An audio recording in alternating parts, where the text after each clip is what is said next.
aí, galera, tudo bem com vocês? Muito bom dia, quase boa tarde, né, cara? Tô gravando aqui por volta de 11h30 da manhã dessa quinta-feira, véspera de jogo do Botafogo, mas antes do jogo do Botafogo contra o Corinthians, a gente vai falar aqui um pouquinho sobre essa quinta-feira, em que temos Grêmio e Palmeiras, tá legal? Vamos falar aqui um pouquinho sobre esse confronto, né? O que a gente vai ter dessa partida, tá legal? Acho que é importante, independente de qualquer placar, que o Botafogo faça a sua parte. É aquilo que eu falei, né, no meu último vídeo. A gente está tendo cada vez mais confrontos diretos entre equipes que estão na parte de cima da tabela.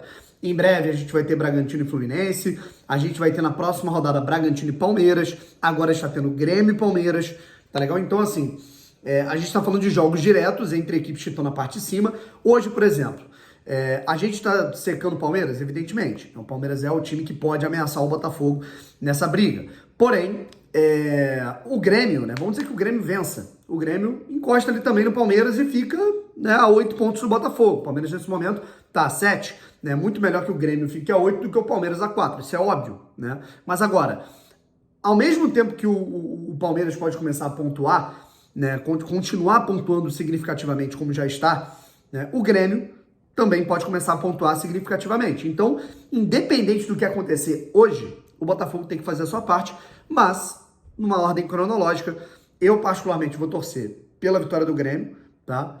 Depois, sucessivamente, por um empate, que seria interessante, né? Ou, né, se tivermos a vitória do Palmeiras, o Botafogo, independente de qualquer coisa, cara, né, se a gente dormir de hoje para amanhã com a vitória do Palmeiras, né, com o Palmeiras a 4 pontos do Botafogo, com o Palmeiras a 6 pontos do Botafogo, ou a 7 pontos, tá?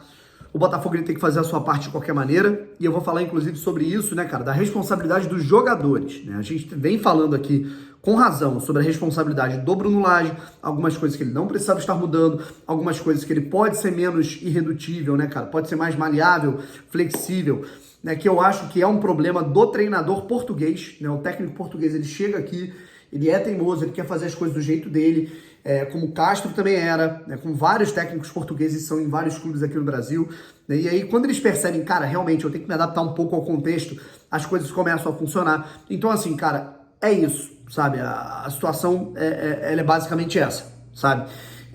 Mas agora, não é só isso, tá? Os jogadores também vão ter que puxar a responsabilidade, e a gente sabe disso, tá legal? Vamos lá, rapaziada. Se inscreve aqui no canal. Muito obrigado pela moral. O cara está com... Nesse momento que eu tô gravando esse vídeo, a gente tá com 98.940, tá? Faltam 1.060 inscritos para os 100 mil, mas faltam apenas 60 pra gente chegar a 99. É o que a gente quer. Antes do jogo do Botafogo chegar a 99 mil inscritos, vocês podem me ajudar? Dar essa moral? Se inscrever aí? Valeu? Negócio é o seguinte, rapaziada. Além do jogo entre Palmeiras e Grêmio, né? Eu quero falar aqui sobre a responsabilidade dos jogadores do Botafogo, tá? Assim, a gente sabe, né? A gente acabou de falar sobre isso. O Bruno Lage, ele é um cara que... Repito, eu não sou daqueles caras que falam, é só fazer o simples, é só manter o que está sendo feito, é só repetir exatamente o que o Castro estava fazendo. Isso não existe no mundo do futebol, tá? Uma coisa é uma coisa, outra coisa é outra coisa. Só que agora, ao mesmo tempo que não existe você repetir, galera, treinem do mesmo jeito que vocês treinavam com o Castro, eu vou tomar um café ali. Isso não existe, tá?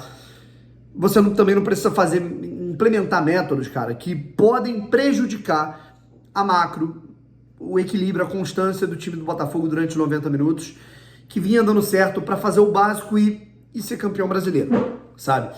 Acho que se não fosse a tal linha alta, tá, o Botafogo não teria perdido para o Atlético Mineiro. Acho que se o Botafogo tivesse feito mecanismos mais simples, o Botafogo não teria perdido para o Flamengo, tá? Acho que alguns jogadores estão encaixotados, estão muito presos a atributos táticos, tá? Coisa que o Luiz Castro fazia no seu início de trabalho, quando ele começou a ser mais maleável quanto a isso, o Botafogo começou a deslanchar, tá? A gente vê o Eduardo muito encaixotado, o Eduardo atacando muito espaço, o Eduardo muito mais próximo do Tiquinho do que buscando com o Tietê, né? Uma falta de liberdade para poder trocar, por exemplo, às vezes o Eduardo fica e o Tietê vai, acho que não vê mais isso, tá? O Di Plácido, por exemplo, o Di Plácido muito preso à marcação, né? O Diplácio é um cara de apoio e ele tá tendo menos liberdade para apoiar, para atacar. Então, assim, cara, acho que esses mecanismos eles têm que mudar. Só que agora, vai da atitude do jogador também, tá? Acho que tem que ter a atitude dos jogadores do Botafogo. Uma coisa é a gente pegar o parâmetro do jogo contra o Flamengo, em que os jogadores do Botafogo não se intimidaram, tá? Fizeram um bom jogo, mas acabaram perdendo.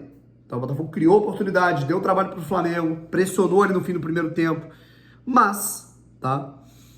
O Botafogo, ele, contra o Atlético Mineiro, me decepcionou, tá? E eu falo quanto à postura. Parte tática tem que ser discutida e a gente discutiu ao longo de toda a semana. Atributos, estratégias, escolhas, Bruno Lage, tudo isso a gente discutiu. A gente está discutindo isso aqui desde sábado, tá? Domingo, segunda, terça, quarta, quinta, a gente está discutindo isso todos os dias. Mas agora, atitude dos jogadores também não pode faltar, tá? Nesse último jogo, eu sinceramente ouvi a atitude por parte de 2 jogadores titulares, tá? Que eu acho que tentavam fazer alguma coisa além da conta e não conseguiam, tá? 3, melhor dizendo. Adrielson, o tempo todo ele percebia que ninguém participava do jogo ali no segundo terço. Era ele quem subia, tá? Tietê e o Júnior Santos, tá? O Júnior Santos pode falar o que for dele, cara, mas é um cara que ele não se escondeu do jogo, tá? Ele tentou fazer alguma coisa diferente, independente dos erros de domínio nos lançamentos que foram dados ali no primeiro tempo. O Júnior Santos tentou fazer alguma coisa de diferente, na minha opinião foi bem no jogo, merecia até continuar, tá? No time titular e dependendo do caso, né, vamos ver quem entra no segundo tempo. Mas agora, inclusive eu achei até errado ele sair, tá? No último jogo, porque ele tava bem. Mas agora, o Botafogo, fora isso, ele teve o Diego Costa e o Janderson entrando no segundo tempo tentando fazer alguma coisa de diferente, tá? Fora isso, eu sinto que falta atitude dos jogadores para tentarem mudar e fazer o diferente quando um jogo ele tá complicado, quando você percebe que um jogo tá perigoso, quando você percebe que você não tá conseguindo ser efetivo contra o seu adversário e que a qualquer momento, num deslize, você pode acabar sofrendo um gol, tá? Atitude essa que a gente viu dos jogadores do Botafogo contra o Grêmio, tá? O Botafogo, num determinado momento no segundo tempo, cara, era um roteiro muito parecido com o jogo contra o Galo, tá? O Grêmio era às vezes mais perigoso do que o Botafogo, mas o Botafogo controlava o jogo. No segundo tempo, o Grêmio começou a martelar. O PR fazendo defesas, e a gente começou a ficar um pouco atordoado. O Botafogo começou a colocar a bola no chão e os jogadores entraram no jogo. Eduardo começou a ter mais atitude, Tiquinho começou a ter mais atitude, Cuesta, tá? O próprio Marçal, que foi muito mal contra o Atlético Mineiro. Então assim, cara, esse ímpeto que eu vi no jogo contra o Grêmio é o que eu quero no jogo contra o Corinthians, tá? Se em algum momento, cara, independente do time do Corinthians ser frágil, assim, a gente tá falando de um Atlético Mineiro que também tem suas fragilidades, embora o Galo seja mais time que o Corinthians, vamos dizer que o Corinthians, igual a gente viu agora com o Grêmio, né? O Grêmio fez 2-0, o Corinthians voltou pro jogo na reta final do primeiro tempo, virou para 3-2, né? Vamos dizer que o Corinthians entra no jogo e tá melhor no jogo, a torcida empurrando, o time do Corinthians bem, confiante, martelando. Aí é hora dos jogadores do Botafogo também tomarem uma atitude, independente da estratégia que pode dar errado, que possa dar errado, as escolhas do Lage, tá? Os jogadores também têm que ter atitude, tá? Nessa reta final, o Botafogo é o time a ser batido, a pressão psicológica tá em cima do Botafogo, porque a liderança, a peteca tá com o Botafogo. Então, o Botafogo é o time perseguido no campeonato, né? Naturalmente por ser o líder do campeonato e pela campanha histórica do primeiro turno. Então, se não tiver atitude dos jogadores, nada vai adiantar. Tem que ter atitude nos momentos fundamentais dos jogos para poder pontuar e não depender de ninguém. Independente do resultado do Grêmio hoje, do Palmeiras, tá? Do Fluminense, do Bragantino, o Botafogo tem que fazer a sua parte. Valeu? Um abraço e fui.